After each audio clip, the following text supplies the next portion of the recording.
जो भी इसे धारण करता था उसमें शक्ति का संचार हो जाता था। अर्जुन इस धनुष के बल पर पाशुपतास्त्र, नारायणास्त्र और ब्रह्मास्त्र छोड़ सकते थे, लेकिन कर्ण का विजय धनुष धारण करने के कारण कर्ण को विजयीधारी कहा जाता था। कर्ण का धनुष अर्जुन के धनुष से इसीलिए श्रेष्ठ था क्योंकि जब वे तीर चलाते थे और उनका तीर अर्जुन के रथ पर लग जाता था तो रथ पीछे कुछ दूरी तक खिसक जाता था। उस वक्त श्री कृष्ण कर्ण की बहुत तारीफ करते थे। जब अर्जुन तीर चलाते थे तो कर्ण का रथ बहुत दूर तक पीछे खिसक जाता था।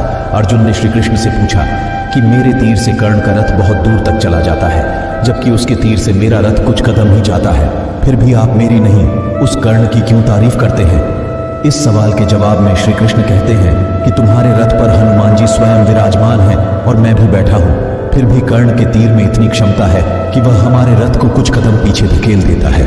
सोचो, यदि हनुमान जी और मैं इस रथ से उतर जाएं तो क्या होगा? अर्जुन उनकी बात समझ जाता है।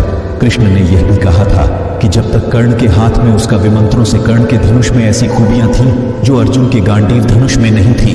विजय एक ऐसा धनुष था कि किसी भी प्रकार के अस्त्र या शस्त्र से खंडित नहीं हो सकता था।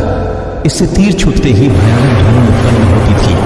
कहते हैं कि कर्ण का विजय धनुष मंत्रों से इस प्रकार अभिमंत्रित था कि वह जिस भी योद्धा के हाथ में होता था उस योद्धा के चारों तरफ एक ऐसा अभेद घेरा बना देता था जिसे भगवान शिव का पाशुपतास्त्र भी भेद नहीं सकता था।